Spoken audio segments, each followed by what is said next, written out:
Rev it up and welcome to Cars Yeah, show number 1395. Today on Cars Yeah, I continue to celebrate the inaugural Las Vegas Concours d'Elegance that takes place on October 25th through the 28th at the Dragon Ridge Country Club in Henderson, Nevada. To learn more about this spectacular new event, go to the LasVegasConcours.com. A commitment to passion, persistence, and excellence will enable you to attain every success. This is Cars Yeah, where you'll enjoy interviews with inspiring automotive enthusiasts. Mark Green is here to provide you with a fuel injection of automotive inspiration. So get in, sit down, buckle up, and get ready for a wild ride here on Cars Yeah.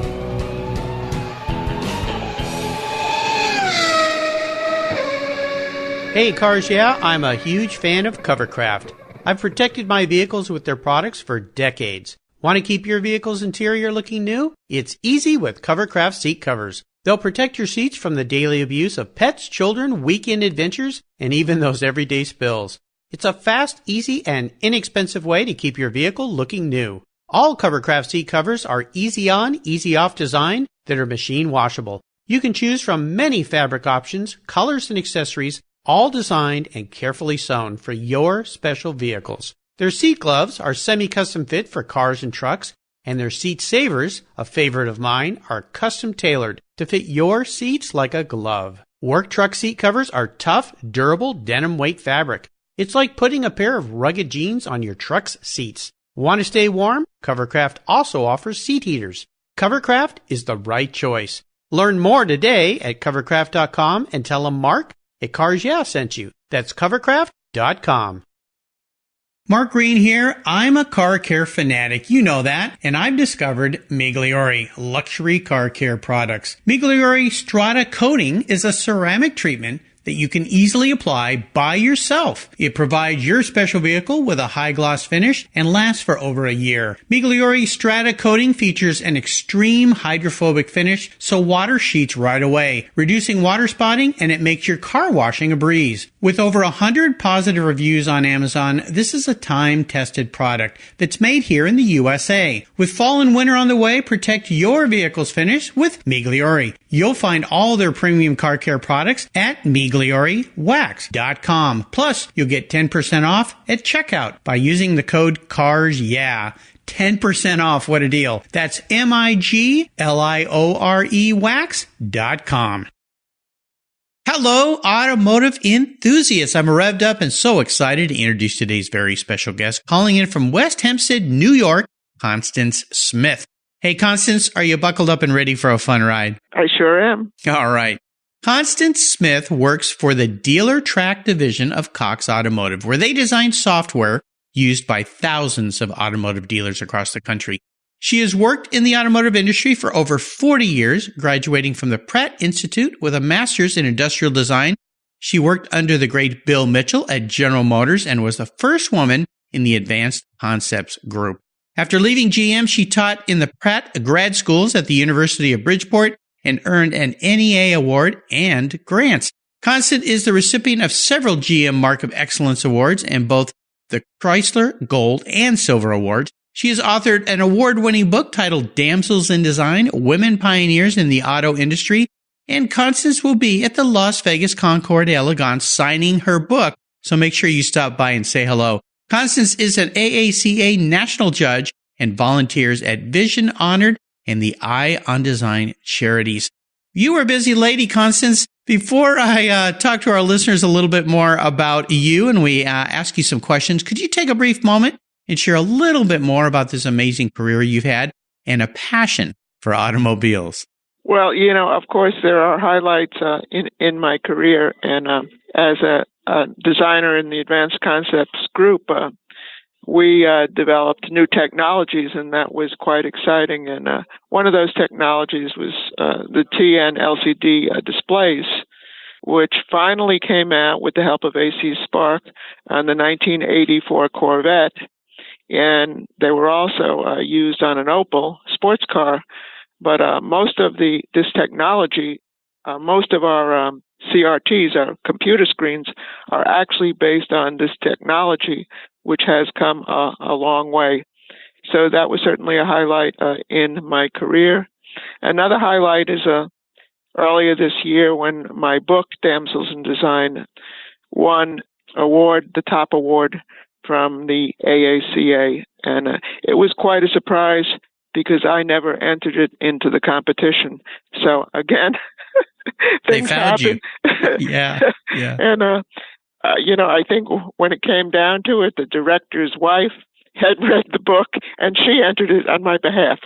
So women are starting to look out for each other. Well, of course, yeah. I've had hundreds of women here on the show. In fact, I dedicated an entire month of March this year to women on the show that are in the automotive industry. So I'm thrilled to have you here and learn more about this amazing career that you have and all the things that you've done. Of course, we're supporting the Las Vegas Concours d'Elegance, which is in its inaugural year coming up here in October. So fantastic to have you here, Constance. As we continue on your journey, though, I always like to start by asking my guests for a success quote or a mantra. This is some kind of saying that has been instrumental in forming your life and your success. It's a nice way to get the inspirational tires turning here on Cars Yeah. So, Constance, take the wheel. Okay, now is this a quote that somebody else made or that I am going to make? Well, I would love to hear one that you're going to make, but you can share whatever you'd like. Okay. A commitment to passion, persistence, and excellence will enable you to attain every success. I love it. Now, how have you incorporated that concept into your life in the automotive industry? Well, first of all, if I didn't fall in love with cars, I would have never been at the General Motors Corporation. Yeah. So, it's that passion that really enabled me to continue throughout my career.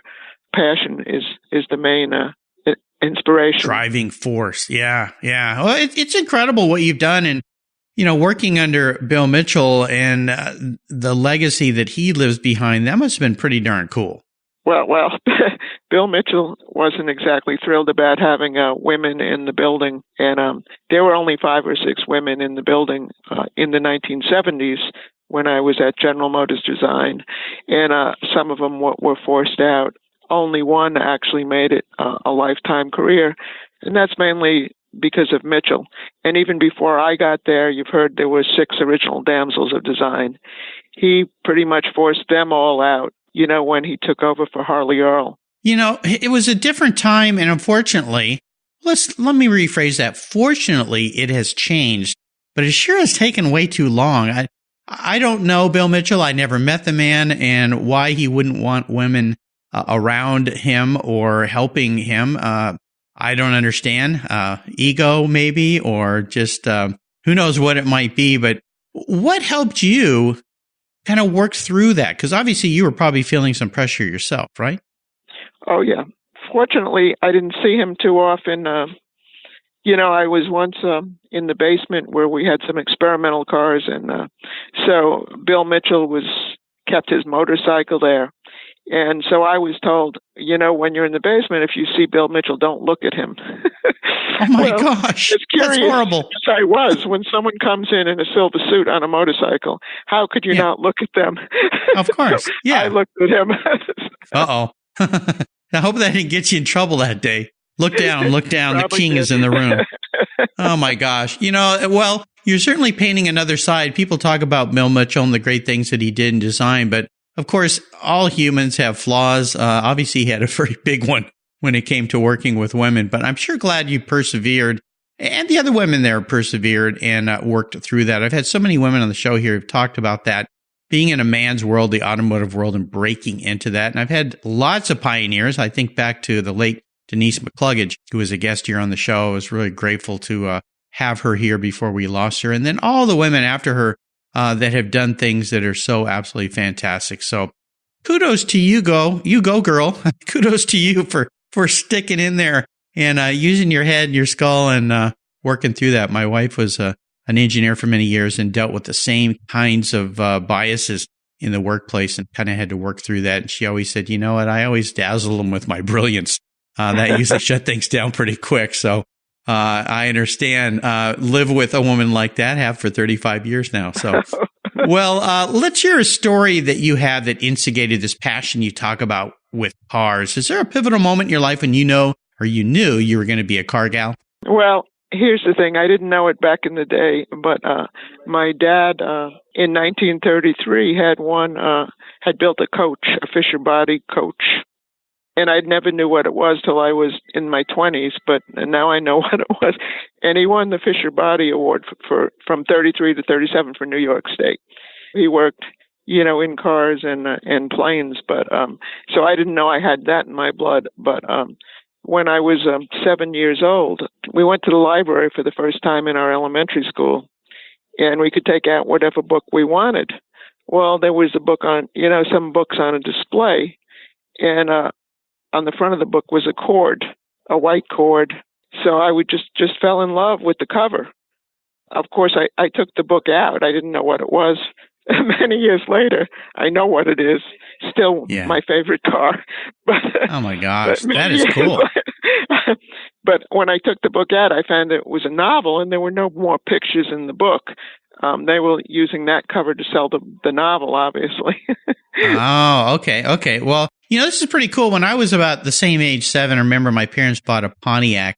It was a Lamont, which they later called it a Lemon because it must have been built on a Friday during hunting season because that car had so many problems. My parents were so frustrated with it, but my dad coined that term. But I remember on the door sill, Fisher body, the little seal there with the little carriage coach. And I used to always crawl in that car going, why do they have an old carriage here? This is so weird. And later my dad shared with me what that was all about. In fact, when he was a little boy, not a little boy in high school, he, I think it was GM or maybe it was Fisher, had a competition around the country where high school kids could design and carve cars about 1/8 scale. And he entered a car. I think he got a honorable mention award or something like that. I still have that balsa wood car, one of my prized possessions that he made. I didn't know he had done it, but he pulled it out of storage years later and shared that with me. So Fisher bodies. If you want to share that with anybody, there is a traveling display. It's at the Gilmore Museum now of the Fisher body models.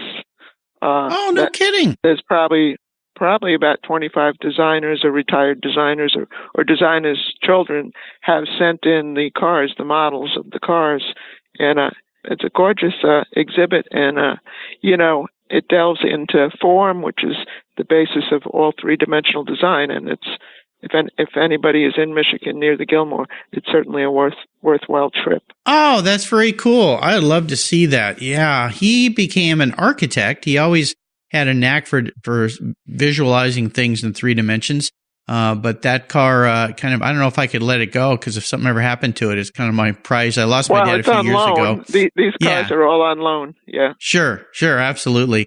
That's very cool. I'll send you a picture of that car. I think you'd appreciate or love looking at it. He must have carved that in the 40s. He was born in 32. So, he was a senior in high school. Well, let's take a look at some of these roads you've driven down. We already talked about a challenge, being a woman in the 70s, working in an automotive business. But I want you to share a specific situation that was a big challenge, maybe even a failure for you. But more importantly, what was the learning lesson there so you come out positive on the other end? Well, when I went to General Motors, the vast majority of people there were much older than I was and, much more experienced than, we all had probably equal talent. But, when you come up with someone with 30 years experience and they do a full-size airbrush illustration on the wall in 10 minutes, it's you feel a little uneasy. Wow, nice job. Especially, unfortunately, my school didn't teach us how to use an airbrush. Okay. But that was a challenge. So, anything like that, having to improve my knowledge of illustration and my illustration skills. Of course, I never caught up to someone that was 30 years ahead of me, but, I learned as quickly as I could. Yeah, well, let's explore this a little bit more, because I mentioned my wife working as an engineer, with all men, and many times she'd hear comments and things about, what are you doing here? And, things like, how come you're not at the front desk being the receptionist or at home being a wife or whatever it was? And, as I said, she used her brains to kind of power through that because she's incredibly intelligent, way smarter than I am, that's for sure.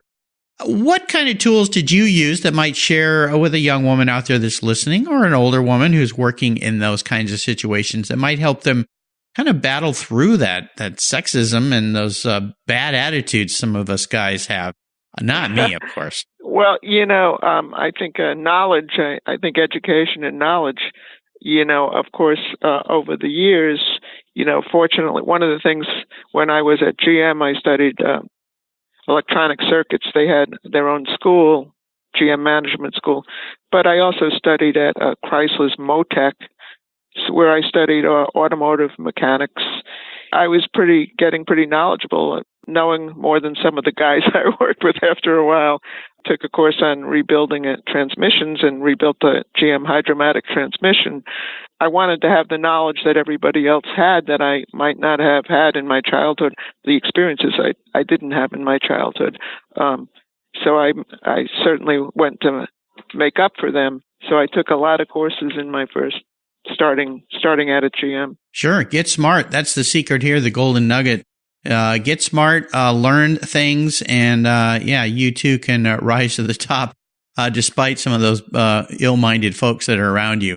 Fantastic. Let's have a little bit of fun and talk about your first really special vehicle. Is there a car that you have a memory of that was the first special car for you in your life? Well, of course, I inherited my father's 64 Chevy because I could fit my drawing board in the back of it. But that wasn't special, but that was a great work car. But I think the first car we got that I enjoyed was the Opel GT. And trying to think, I think it came out in 62, and they made it for about 5 years. But Claire McKeegan, who is a male, Claire McKeegan had actually designed the 57 Chevy, but he went over to Opel and he designed the Opel GT. And of course, Chuck Jordan came over and he also worked on the Opel GT. So that was the first fun car I had in it. And, it had a 1.9 liter with a 4-speed. And I remember I took it out to California on a vacation many, many years ago. I had that thing up to 100 or more, and it was a small car and it was a light car, and I was just flying in that thing. But it was dangerous now that I look back on it. But that's where I actually learned how to use a manual transmission. That was my first car with a manual. And, I later worked actually for Volkswagen, and we had a lot of manuals, but they were set up a little bit in a different order. Of course, a lot of people ordered the GTI with a manual, but that goes back. And so that was a neat car. It was, it was like a mini Corvette. In my eyes, it was something that I could afford. And in the early days, I could not afford a Corvette. So. Sure. Well, that's a car that you don't see many around. When I was in college, I used to commute to school with a friend of mine. And I would drive one day, he'd drive another. And I had at the time I had a 1979 Scirocco, the first gen Scirocco's, beautiful little car. He had an Opel GT and he used to let me drive it. And I loved driving that thing. Very unique car. And I used to love the way the headlights popped up because they didn't pop up the way normal headlights. They go laid sideways. Over. Yeah, sideways. Yeah, sideways. Yeah, yeah, which was really cool. I love that little car, and he kind of tweaked out the motor, made it a little more powerful, and I think he changed some carbs on it and stuff, and exhaust system. I thought it was a really cool car. I remember it to this day. It was white, wonderful car. You just don't see them around anymore. I'm sure a lot of them rusted away due to the manufacturing back then. But neat little cars. How about seller's remorse? Is there a vehicle you've let go that you wish you had back? No. No. I work.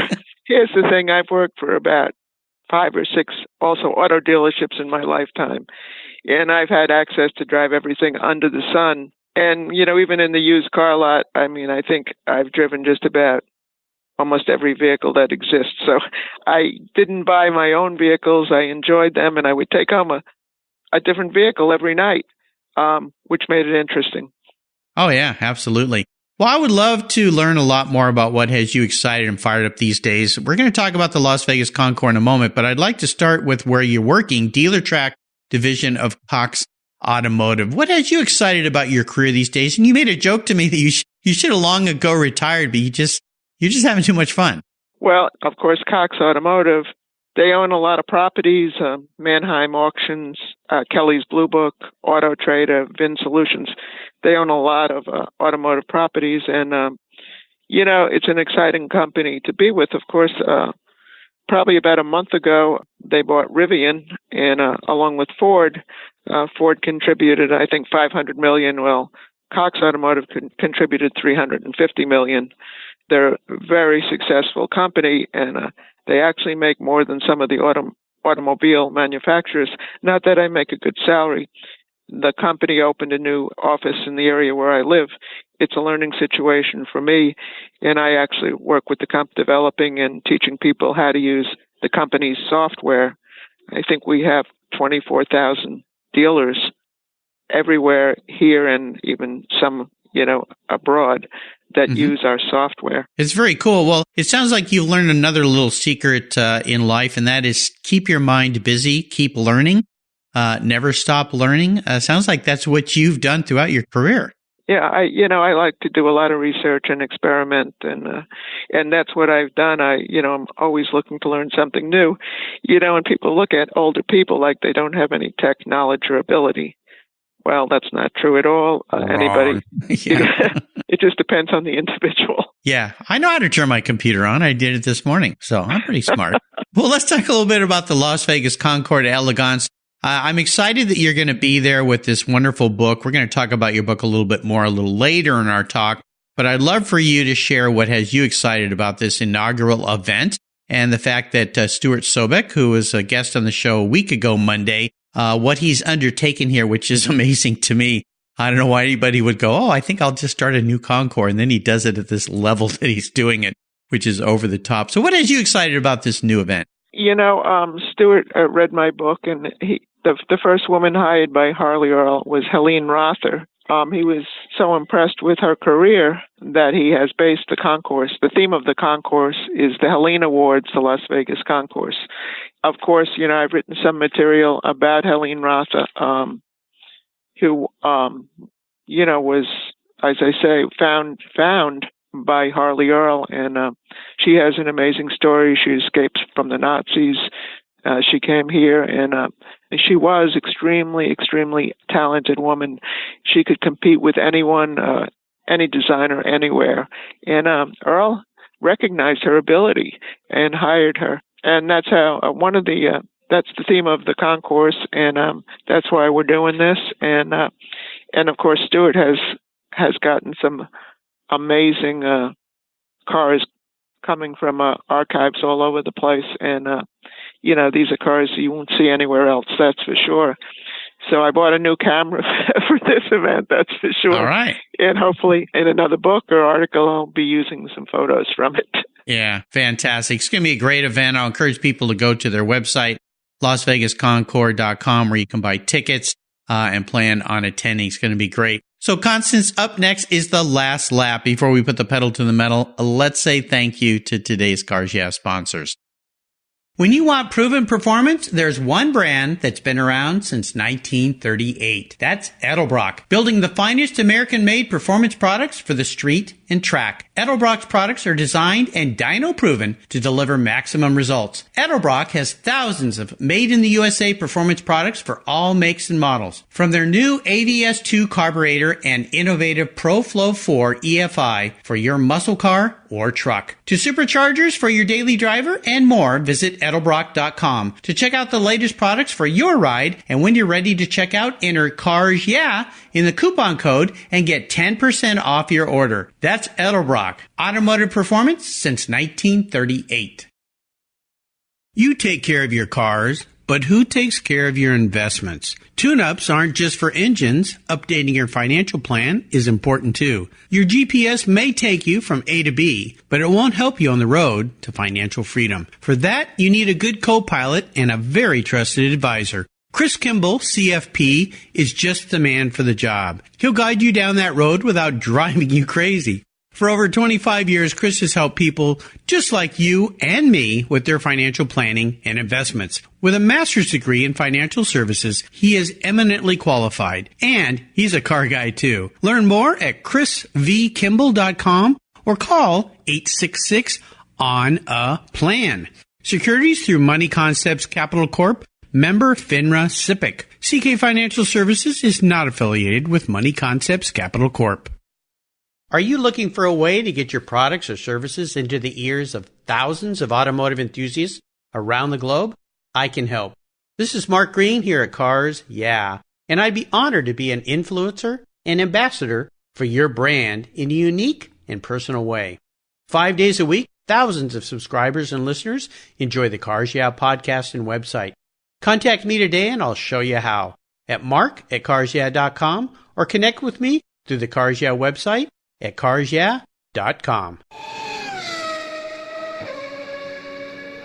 All right, Constance, we are back, and I have a bit of an introspective question. I'm going to get into your head a little bit here. If you woke up tomorrow and you were manifested as a vehicle, not what you want to be, but how you perceive yourself as a vehicle, what would Constance be and why? Some time ago, there was a concept car called the Firebird 1. Kind of looked like a jet plane, and they made a special engine for it, and it was a wild-looking vehicle, and it was obviously fast. It had probably some kind of special power plant, and it was a car that predicted the future. And so that's the kind of thing I like to do, is go far out and predict the future and explore the future. You know, I saw that car on the lawn at Pebble Beach a while ago. So I know the car you're talking about. Is it the silver car? Yeah, it's silver, and it has it's got like a plane cockpit. Yeah, you know, it's a one person car. Yeah, you know, when they brought that on the lawn, I was with my son, and a piece of it actually fell off. Oh my God! My son, it was a little piece, and it was just a little. It was like a trim piece or something. I'm trying to remember. It was a little while ago.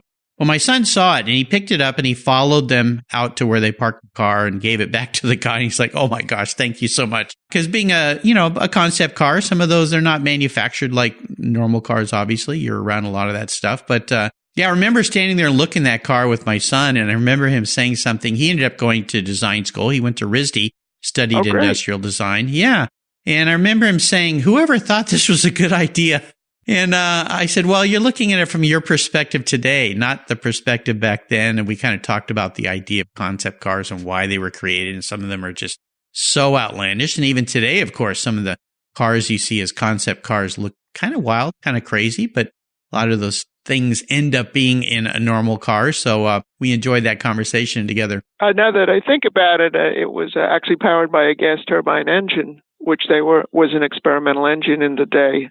Research labs put it together. It had 370 horsepower. That was a lot of horsepower. Yeah. What year was that car debuted? I think it was 53. Yeah. I mean, think about that. 53. Pretty incredible. If you compare it to cars that were manufactured and sold in 53, I mean, it was way, way out there. So, oh, yeah. Yeah, way out there. You know, it's like a Jetsons car, so it looks like it could fly. I mean, people talk about, of course, the concept, the LeSabre concept car, which came out around 1948, and they thought that was modern, but the Firebird Series 1, 2, and 3 was way off the charts. Yeah, that's a good way to say it. Well, we are entering the last lap here. I'm going to fire off a series of questions and ask you to give our listeners some quick blips of that turbine engine throttle. So here we go. What's the best automotive advice you've ever received? Do your own work. Exactly. How about a personal habit that you believe has helped contribute to your many successes over the years? Well, I'm very diverse. I'm all over the place. I go to a ton of shows. I judge shows, and I learn a lot from judging shows because I'm looking at depending on what years I'm assigned to. I learn, from the people who own these cars and know these cars. Yeah. I always tell people when you go to a car show, make sure you walk up and talk to the owner and just ask him a few questions about his car. You'll probably hear more than you ever wanted to hear, but you'll learn so much about that vehicle as well, which is really, really the best part of it. And you'll meet somebody new, which is even better. How about a resource? Is there one you'd like to share with our listeners that you found appealing? Well, there's all types of resources. My company, Cox, has something called, I think they're calling it Ride. And it tells you about, everything that's being developed in the auto industry, whether it's electric engines. It's sponsored by, actually, Kelly's Blue Book So every day you can go on there, get information about what's happening in the auto industry, up-to-date information. And, of course, I'm a big fan of automotive news, but I don't always have a chance to read. And, in the morning I can turn that on and see what's happening. Yeah, very cool. Make sure you put a link to that on your show notes page, I should say, resource page. Now, if I could arrange for you to sit down and have a drink with anyone in the automotive industry, living or deceased, who would it be? Oh, it's difficult because I've actually known a lot of designers, and I'll bet you have. Probably one of the Italian designers. I don't know. Well, I mentioned the Scirocco I had. Cesario designed that car, and I was really excited. Yes. Yeah. He might be the one I was thinking of. Oh, good. Okay. Well, there you go. I gave you a good prompt. Yeah, I remember when I bought that car, it was my first brand new car, and I was so excited about it and learning about the designer and so forth. Of course, back in the day, the hatchbacks. We also had, my wife and I bought her first new car when we were married, a Jetta GLI that was manual. That was another great little Volkswagen German car. So, I love those cars. I think he'd be a cool guy to sit down and talk with for sure. Let's talk a little bit about your book, because I always ask my guests here about a book recommendation. Your book is absolutely fantastic. I wanted Damsels Design Pioneers Automotive. Talk a little bit about why you wrote this book and what meaning it has for you. Well, this is the thing that women, and actually the first woman was at General Motors in probably 1920, but Helene Rother was the first one hired by Harley Earl in the art and color section. None of these women were ever recognized by anyone. And, the men took their ideas and they made them and took credit for them, which, it happens with management, but nobody ever heard of any of these women. And one of them actually developed in the probably in the 60s, the first heads-up display. She made a drawing of it. And, that has come to life in many luxury and vehicles and sports cars as a safety feature. But, even from the retractable seatbelts that a woman put in an experimental Corvette, nobody knows about her. Nobody knows about the women and their development of child car seats, integrated child car seats, which they integrated in the vehicle. And a lot of times safety is important. But another woman, and it's obvious from the drawings of hers I found, that she designed the Studebaker Champion. Not for nothing, in that era, they made over 500,000 Studebaker Champions. It wasn't the greatest car. It wasn't the most reliable car, but it was the most popular car. In the late 40s, 1950, 51, the Bullet Nose Champion is significant. I got very lucky and saw a collector who had some drawings, and I recognized the name on the drawing that it was a woman, and it was a drawing for the Studebaker Champion, which, has been credited to 3 different men. But unfortunately, their drawings don't look like the car. So, but there you go. Yeah. And then, having gone to Pratt Institute, where the Damsels of 5 of the 6 original Damsels attended, I knew one of them, and I had lunch with her quite often at General Motors. She was a mentor to me. So, quite frankly, there was probably no other person in the auto industry who had the knowledge to find these women and interview them or their heirs, because the book starts in 1939. So another woman, is that her family communicated with me is Betty Oros, who, of course, Joe Oros was the designer of the original Mustang. Betty Oros worked for another car company, and she was extremely talented and came from the Cleveland Institute of Art with Joe Oros. So you had these extremely talented women. And it was hard to find information on them. I got to tell you, I had to go through personal friends and people in the industry. It took me about 5 years to collect information on the women and to make this possible. But it was something that needed to be done. It was time. Well, I'm very excited that you did that. I'll make sure I put a link to this book on Constance's show notes page on the Cars Yeah website so you can get a copy. With the holiday season coming up, it'd be a great gift for men or women in your life, something very unique, very different, and a significant part of our history and the automotive history. And you're going to be at the Las Vegas Concours signing copies of your book, right? Yeah, I'm looking forward to it. Fantastic. If you're there, check it out. Walk up to Constance and say, I heard you on Cars Yeah, and I'll buy a copy of her book and get it signed. Maybe buy a couple copies so you can give those away as gifts to some of your best automotive friends. Fantastic job. I'm so glad that you documented this history, this important history. And it's just a shame in so many ways that a lot of these designers kind of get erased off the history books. But hopefully we've changed some of that these days, and women are getting recognized more in the automotive industry for sure. Well, I'll remind our listeners you can find all these great resources on Constance's show notes page on the Cars Yeah website. All right, Constance, we are up to the checkered flag. Today, I'm going to buy you a gift. I'm going to buy you any cool car you want. But there are some rules to my game that you have to abide by. One is you have to drive it. No garage queens allowed here. I want you to get out and enjoy it in the countryside there in New York. You can't sell it to buy a bunch of other toys with or spend that money elsewhere. That little trick's off the table. But it's the only collector car you can have in your garage. So choose wisely, my friend. Well, I'm a fan of the 1963 Corvette. The split window Corvette. Okay. Yeah, I think that's a good choice. Wonderful car, spectacular car. What color would you like yours to be? That's difficult because I love a lot of different colors. I don't know. There's even a dark blue that I've seen that was very attractive, and it was owned by one of the women in my book, a dark blue 63 Corvette. But we always like silver, and we always like red. And yeah.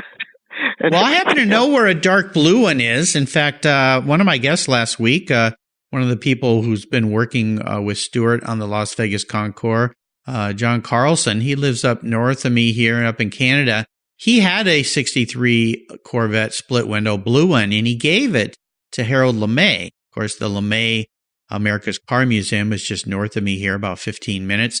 And that car is still used to this day. In fact, another Cars Yeah past guest, a woman, Chrissy, was just driving that car over the weekend as part of a tour that they were doing with some other ladies and some other people. So I know exactly where the right car is. I don't know if the LeMay Museum is going to like me driving away with that car to deliver it to you in New York, but we won't tell them. It'll be our little secret, all right? There you go. Fantastic. All right. Well, Constance, you've taken me on a really fun ride today. This has been great getting to know you. I want to thank you for calling in. Could you offer us a little parting piece of wisdom or guidance before you drive off into the sunset in that 63 Corvette split window coupe? Well, I'm looking forward to driving, of course, the C8. So I'm looking forward to the future with the Corvette line, because I was involved with it. But you can't beat the price and what you're getting for it. And I might have to wait for a ZL1 or a higher model, but yeah, exactly. I'm sure there's going to be those. Well, we didn't touch on this, but real quickly, maybe just in a couple sentences, what's your opinion of this I think it's dramatic. I think it's bold. I think it's fantastic. This new Corvette, mid-engine Corvette. What's your opinion of what they've done with that car from a designer's standpoint? Well, it's a bit fabulous. Someone complained. A bit fabulous. I like that. Just a bit fabulous. Someone complained that the hood should be smoother. The hood makes it even more exciting. That it is not as smooth as the other Corvettes. But, everybody, designers, they have their opinion, and they're doing a great job. And, I was happy to see that they finally did a mid-engine car.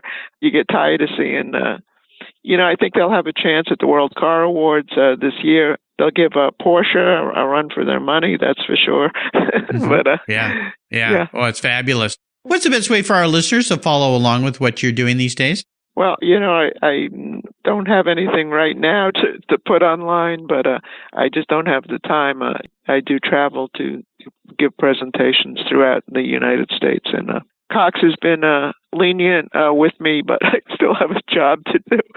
That's true. Well, maybe we'll just put your business's website, of course, Cox. Is it Cox.com? Well, yeah, probably. Yeah, probably. You're too busy living life to worry about such trivial things. I think it's fantastic, Constance, the life that you're living on the go, always creating things, always learning is really great. And I'll remind our listeners, be sure to join Constance and friends at this year's inaugural Las Vegas Concours d'Elegance. It takes place October 25th through the 28th. Go to get your tickets at LasVegasConcours.com. Constance, thanks for being so much fun today. Thanks for being so generous with your time and your expertise and sharing your life with us. Until you and I talk again, I'll see you at the Las Vegas Concours. Sounds good. Thanks again. You're welcome. Hey, Mark Green here from Cars Yeah. Did you know you can now see me on the Cars Yeah TV show? It's a weekly visit to some of my past Cars Yeah podcast guests, and I take you along for the ride. You go behind the garage door and into their lives, their businesses, and you get to see what makes them successful. With tens of millions of viewers, Cars Yeah TV is making its mark. Cars Yeah TV is available on MAV TV and Lucas Oil Racing TV. You'll find MAV TV on Direct TV, Fubo TV, Fios by Verizon, or you can stream it through Lucas Oil Racing Television online. And they said I only had a face for podcasting. Thank you so much for joining us on today's ride here at Cars Yeah. Drive on over to carsyeah.com to find show notes and inspiring automotive fun. Download your free copy of Filler Up, a fun book filled with gorgeous photographs of fuel filler fun, including quotes from more inspiring automotive enthusiasts. Download your copy today, and we'll see you next time on Cars Yeah.